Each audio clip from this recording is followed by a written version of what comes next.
This serves as a good example of why I find myself losing it with AI in films. With the release of Alien Earth, we finally have a story in the Alien franchise taking place primarily on Earth and is further explaining how humans know about the aliens. As a franchise staple though, we once again have synthetic characters, though this time it looks like they're being done in a slightly different way. This video essay will be about how AI has been depicted in the franchise, whether it's been done well or not, and AI in science fiction media in general. Now, back when I reviewed the 2023 film The Creator, I made it clear that I'm not a big fan of when movies try and make the AI characters just like the human characters. And I will admit that that preference of mine affected my critique of the film in and of itself too much, as The Creator is a great science fiction film.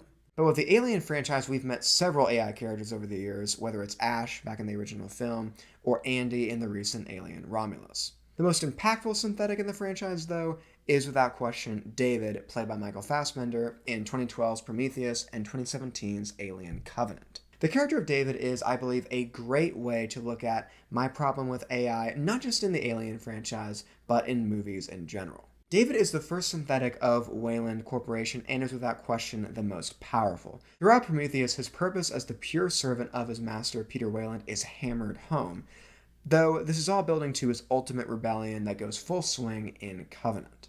We do get hints, though, that all the synthetics made after David, starting with Walter, are made to be less human. And this does make the issue painfully obvious, but what exactly does this mean? This most likely has to do with David's ability that we see in these films to learn and go beyond his original programming. David as the main villain of Alien Covenant very much stretches this, as we are shown him forming his own plan to become the creator of several prototypes that presumably end in the original xenomorph. Now, you could say that David wanting to be a creator is an extension of his original programming from Weyland, as the egotistical company manager did put a lot of himself into his prized android. The problem, though, is that David's original programming is never quite made clear in either film. We know that he's programmed to serve Peter Weyland and therefore his company, which presumably means that he is tasked with discovering more life and is able to tinker with the engineer's technology. But this scene in Alien Covenant is really where all of that goes out the window. Because they are a dying species grasping for resurrection. They don't deserve to start again, and I'm not going to let them. They were already pushing it, but this is not a machine talking anymore. This is a fully conscious, sentient being who has formed his own plan of deciding the fate of humanity.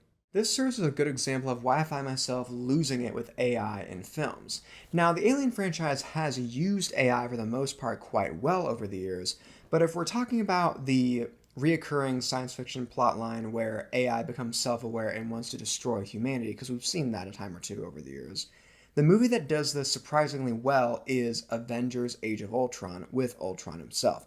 Now I know that for many of us, it just looks like that Ultron wants to destroy humanity for no reason. But if we think about what his original programming was... What if the world was safe? I see a suit of armor around the world. We're asked a question of how does that program sound to a human versus how it sounds to a machine. All this to say, I think that David is played wonderfully in both films by Michael Fassbender, and I really hope we get to see him again in future Alien projects. But I believe I've made my opinion on some of the tropes of AI characters in movies quite clear. Hello everyone, and welcome back to Movies with Michael. I hope you enjoyed this video essay, and you can show it by leaving a like on this video and comment down below whether or not you agree or disagree with me on the topic we discussed today. And please remember to subscribe to this channel and click the notification icon to be notified about my latest videos. That's all for now, and I'll see you all next time.